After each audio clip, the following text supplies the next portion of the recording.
নিজেকে ভুলিয়ে সীমানা পেরিয়ে তোমাকে চেয়েছি যে আজ তোমার হাতেই সাজাবো আমার স্বপ্নের ঘর।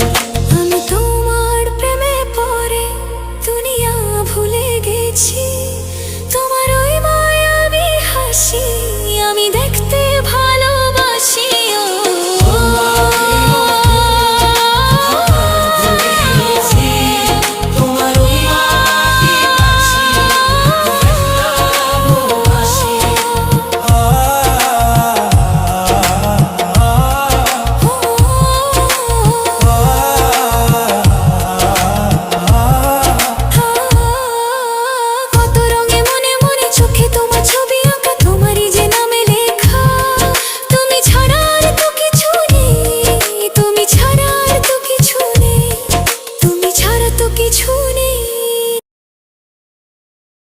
আপনাদের সামনে যদি দুইটি জিনিস রাখা হয়, একদিকে দুধ আর অন্যদিকে বিয়ার, তাহলে আপনি কোনটিকে খেতে পছন্দ করবেন? আমার মতো যারা দুধ খেতে পছন্দ করবে শুধু তারাই ভিডিওতে লাইক করে চ্যানেলটিকে সাবস্ক্রাইব